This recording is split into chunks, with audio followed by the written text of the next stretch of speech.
Good evening. This is your New York State Assembly member, Khalil M. Anderson.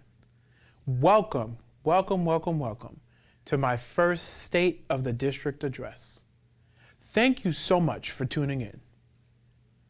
3 years ago this month, I declared my candidacy for the New York State Assembly. In a Facebook post dated February 13th, 2019, I wrote, "This district is my home, and its people are my friends, family, and neighbors." And 3 years later, those words still ring true. Now, I never set out to make history as the youngest member of the New York State Legislature or the youngest African American lawmaker in our great state's history. I set out to make a difference in our community. I set out to ensure that working class families had their fair share and a true champion. I set out to join together with residents who for a long time had been left behind and forgotten about in the civic and political process. But by God's grace and with the support of residents all across the 31st Assembly District, I was elected and sworn in back in November of 2020. But who would have thought that we would face the magnitude of challenges and adversity that we have faced over the past 2 years? These past 2 years in our district, our state, our country, and across the world have been unprecedented. Our communities in Assembly District 31 have been the hardest hit by the COVID-19 pandemic, which has long strained inequities impacting our physical, social, and economic well-being. But through it all, we showed up. Through it all, we organized. Through it all, we took care of our neighbors and our most vulnerable residents. We never gave up and continued to show up to advocate for the issues most important to the people of the 31st Assembly District. Folks, tonight I'm proud and gleaming with pride to share with you that the state of our district is strong and resilient. It is a tremendous honor to represent Assembly District 31 in Albany. As the youngest Black Assembly member in New York State history, and the youngest member serving in the body, each day I walk into our great state's capital humbled by the mandate our communities have given me and my team. We have been entrusted to chart a new path forward for our district, centering the strength in our diversity and our shared unity in the fight for social justice. In the face of institutional forces, persistent bureaucracy, and a lack of imagination, my team and I have joined with community leaders from all backgrounds to galvanize our working class neighborhoods towards lasting change. Because of your dedicated support and co-governance, we have realized tremendous accomplishments and our collective vision for a better future. Let's get started. The COVID-19 recovery.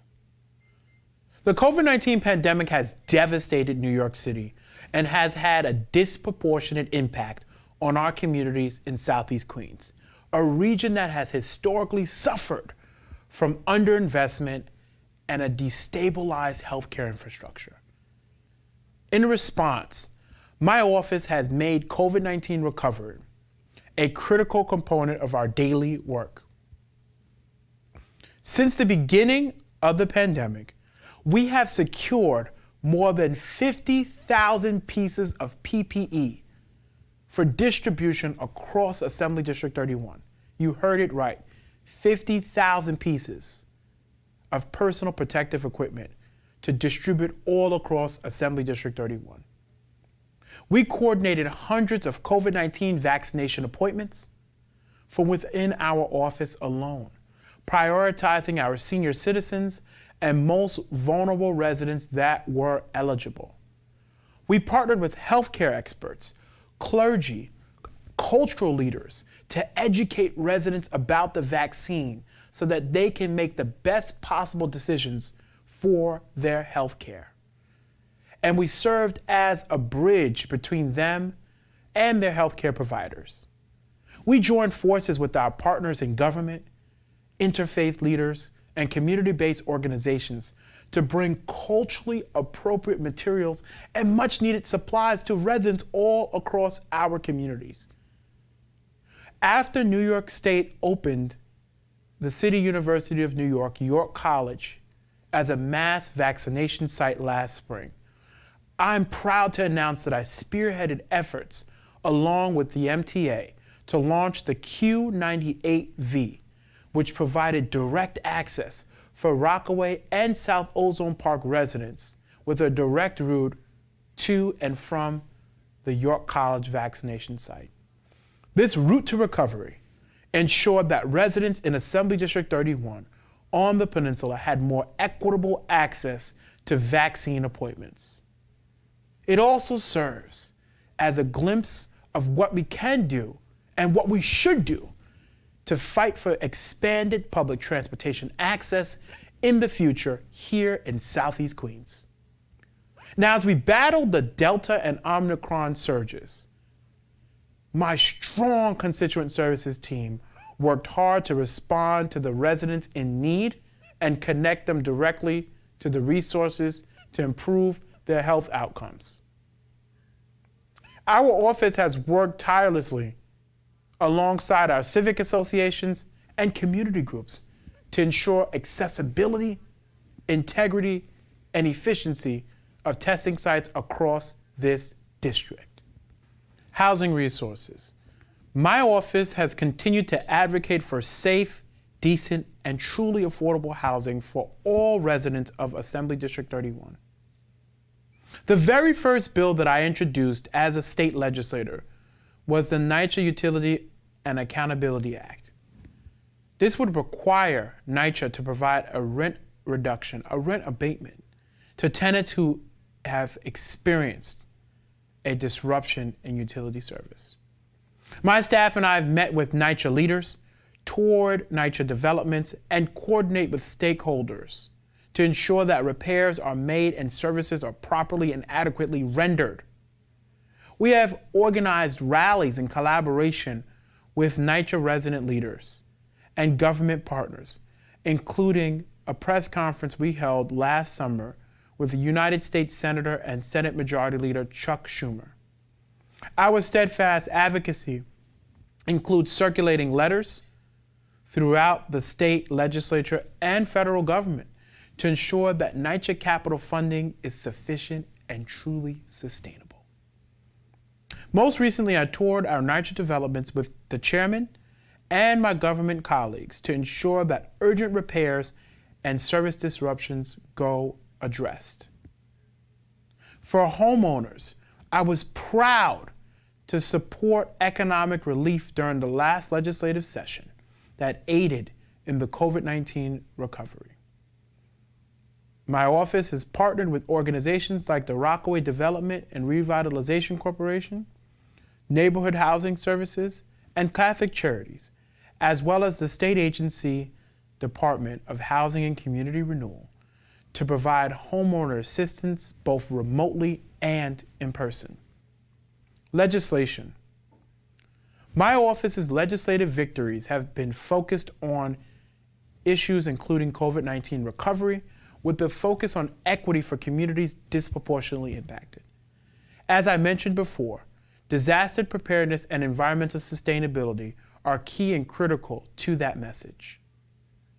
Our continued legislative focus as I move into my second year in office will continue to center these issues, as well as broader efforts towards food access and justice, education equity, criminal justice reform, healthcare, and more. Here are just some of my bills that have passed and been signed by the governor to that end and to that effect. Assembly Bill number 7324, which directs the Department of Financial Services to conduct a study on the impacts of the COVID-19 pandemic on communities like ours that are underbanked and underserved. if you live in Assembly District 31, you are fully aware that we have lost opportunities for brick and mortar banking. This study will help small businesses and minority-owned, women-owned businesses and entrepreneurships in ensuring that there's resources and there's a plan of action to ensure that those businesses have the resources that they need to be successful. Assembly Bill number 7662 extended provisions related to energy audits and disaster preparedness reviews of residential healthcare facilities by the Commissioner of the Department of Health. This bill ensures that energy audits or disaster preparedness reviews of residential healthcare facilities are done in a timely manner. I'll be reintroducing additional bills from the last legislative session and also continuing to introduce new bills, such as the Destiny Smothers Law. Destiny Smothers was a mother of two who went missing on November 3rd, 2020. She's last seen in Queens, where her body was found in the back of her car. Those close to Destiny had reported she was a victim of domestic violence for many years. Before going missing, Destiny and her partner lived in Troy, New York. This necessitated communication between the NYPD and the Troy, New York Police Department. The Smothers family reported major issues in communication between law enforcement agencies as the lack of urgency and willingness to engage her family. Sadly, it wasn't until the 9th day of Smothers going missing that her case was taken to law enforcement and taken seriously by law enforcement. As a result, the Destiny Smothers Law that I wrote calls for increased collaboration across missing persons and domestic violence departments in law enforcement agencies across the state to ensure families of missing persons are provided with adequate resources to help locate their loved ones. My office has organized a Safety for Our Sisters working group, convening domestic violence awareness groups and leaders all across our city and state to find solutions and fight for our most vulnerable. Combating gun violence. I'm proud to have secured strategic investments that will help to advance the work of amazing organizations in Assembly District 31. Through capital and expense funding, I'm proud to have secured nearly $2 million in resources for district-specific and community needs. Some of those resources include $375,000 in funding to secure and address the issues impacting our neighborhoods. Gun violence prevention funds was a cornerstone of that funding. We were able to secure resources for every part of the district, prioritizing investments in community safety, senior resources, family, children, immigrants, and the arts. And here are a few of those investments specifically. We secured $200,000, which went towards mold remediation efforts at Carlton Manor and Hamill houses. We secured $350,000, which went to the Campaign Against Hunger's Greenhouse Project in Edgemere. There is $50,000 in funding that we allocated towards rock-safe streets and nearly $105,000 for the crisis management services, specifically community mediation services, and for additional anti-gun cure violence groups across the district. But one thing is important to acknowledge, that as we have seen a rise in gun violence all across our city, that the 31st Assembly District is strong and resilient. One such moment last year that exemplified that strength, that unity, that courage, and resiliency was after the tragic murder of Justin Wallace, a 10-year-old baby who was set to graduate 5th grade had his entire life ahead of him, and his life was lost due to senseless gun violence. The act of anger, hurt, pain reverberated across our district and across the city of New York.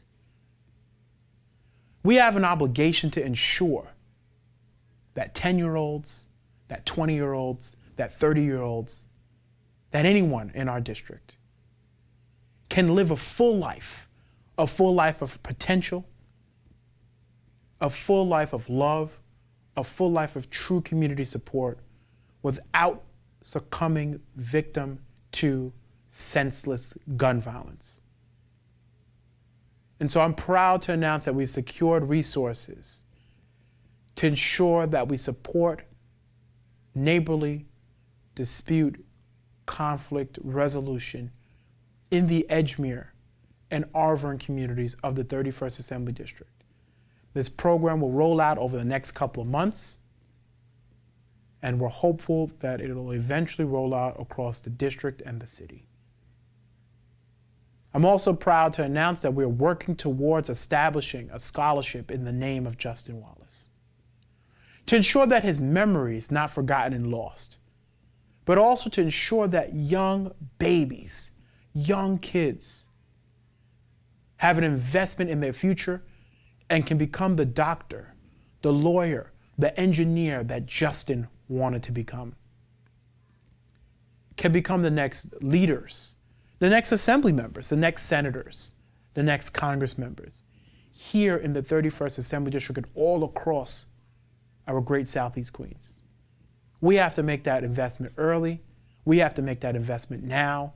And I'm proud that even during that most tragic moment, our community stood together behind the family and behind the school children who were devastated by that loss. We are not finished addressing the issues of gun violence. We have so much investment to pull down. We have to continue to fight to ensure gun manufacturers are held accountable, because guess what? There are no gun manufacturing plants in Far Rockaway, in South Ozone Park, in Springfield Gardens, or Rosedale. And when guns flow into our communities, we have to fight to make sure that we keep them out and we keep our neighbors safe. We have to fight to make sure investments are truly made in our neighborhood to address the root causes of why that young man or that young woman decides to pick up a gun. We have to invest in restorative justice programs in our schools, which I'm committed to ensure that we're addressing issues at the root cause, that we're providing the tools and resources necessary for our kids and adults to adequately and effectively resolve conflict. And as your New York State Assembly member, I'm committed to spending hours, days, months, weeks, and years, blood, love, sweat, and tears to ensure that we eliminate the scourge of gun violence that's impacting our community by providing the tools necessary to address the issue at the root cause. Constituent Services. My office has assisted in nearly 500 total constituent service cases and have resolved over 400 of those cases. The most common concerns that constituents have reached out to my office about were housing, quality of life, employment, health, and social services. And I'm sure there are additional concerns that my office will continue to be on the ground, hearing you and hearing your concerns to resolve. Transportation. Our office is partnered with the Department of Transportation to address traffic safety across our Southeast Queens neighborhoods. Recently, it's been a somber week for us here in the district. we mourn the tragic loss of a 10-year-old girl who was killed after a car jumped the curb in the Rockaways. Our hearts go out to her family and to all the families affected by traffic-related injuries and deaths. We have a responsibility to honor 10-year-old Davina Afakoba by ensuring safety and proper coordination among our residents, community leaders, and transportation stakeholders. I look forward to partnering with my colleagues in government, including Councilwoman Sylvina Brooks Powers, who is the newly appointed chair of the Committee on Transportation and Infrastructure. Mental health and emotional wellness. My office has collaborated with the New York City Department of Mental Health and Hygiene and the National Council for Wellbeing to provide mental health first aid training to community leaders and faith-based organizations. I'm proud to announce that together we have trained over 150 community members in mental health first aid all across the 31st Assembly District. We believe that it is important to expand mental health first aid certification access to community leaders so that they can then share this information with their colleagues and their friends and the residents that they each serve. We've also partnered with public health professionals to develop the first of its kind mental health program for men of color in partnership with our local barbershops across Assembly District 31. And I am personally excited to roll out this program where we can have authentic conversations and discussions with our brothers in the barbershops, in the spaces where they feel most comfortable and vulnerable to share their ideas and thoughts. Investing in our most valuable asset, senior fitness and nutrition program. In the fall of 2021, I was proud to fully fund and organize a program called the Senior Fitness and Nutrition Program at Springfield Park. We organized a press conference alongside my colleague, Councilwoman Brooks Powers, and we launched the Wise Walking Warriors Fitness and Nutrition Program at the Springfield Park. Twice a week for 10 weeks, the program boasted over 40 participants at each session as walkers joined group exercises and learned how to keep a healthy lifestyle with none other than Elizabeth Madison and her team at the Weight Loss Transformation Center. We'd partnered with the New York City Department of Parks and Recreation and the City Parks Foundation. And this program had the highest attended senior fitness program in the entire city and was the only program citywide with a nutrition and wellness component. I'm proud to say that this successful program will be expanding to the Rockaways. And this is a big announcement, as this program had been left off the peninsula and out of this area, this neighborhood of the district for quite some time. It has been fully funded for the next 4 years, and that is an exciting announcement to our constituents in that neighborhood. We will continue to be committed to nutrition and wellness for our seniors and all residents of the 31st Assembly District. Professional development for our community. A key component of my office's vision is to uplift young people as they pursue opportunities in government and professional development.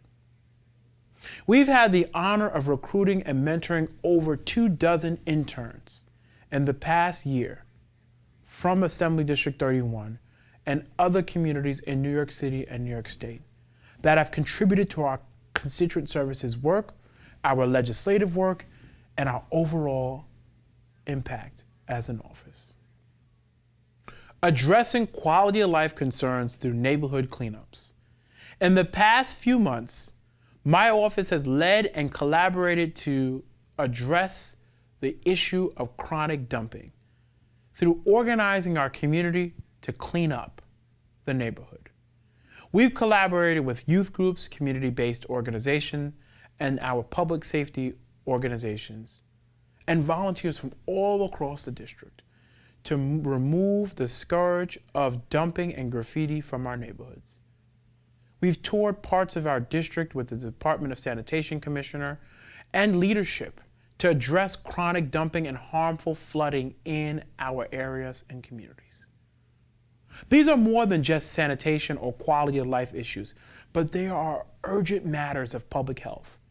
And my hope as your New York State Assembly member is to ensure that the powers that be take them as seriously as they are. My vision for 2022, after surveying the entire district and responding to persistent constituent concerns, I have identified housing, gun violence, and food apartheid, also known as neighborhood hunger, as the top issues in Assembly District 31. As a legislator, these will be my largest priorities in the 2020 legislative session. These issues have been prevalent on the Rockaway Peninsula and all across the district, and their solutions will require our ongoing collaboration and dedication. When we examined the root causes of each of these issues, we began to see overlap and similarities that will help us develop those solutions. We cannot afford to solve new problems with old ways of thinking. Our office's commitment will be to work collaboratively with community leaders to uproot negative health factors and invest in protective factors that improve our quality of life, our safety, and economic opportunities. In closing, I'd like to share a quote from a leader whom I admire greatly, who once said, "It is only after the deepest, darkest, that the greatest light can come. It is only after the extreme grief that the greatest joy can come." This leader was none other than Malcolm X, and he was assassinated on this day just 57 years ago. Malcolm X's words of hope after hardship and joy after pain serve as a reminder to me that better days are ahead of us here in Assembly District 31 and all across the great state of New York. Every day, I walk into our state's Capitol building in Albany or travel across the district, I am honored beyond measure to serve as your New York State Assembly member.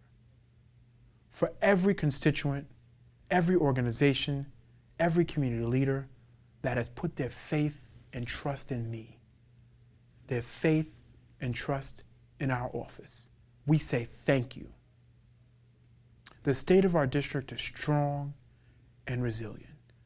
Better days are surely ahead as we continue a new fight together for justice and equity for all groups, all communities across the 31st Assembly District. We have an ambitious agenda ahead, which includes fighting for our excluded workers, protecting people who are underhoused, for making sure that we address the issues of food insecurity, gun violence, healthcare, and housing.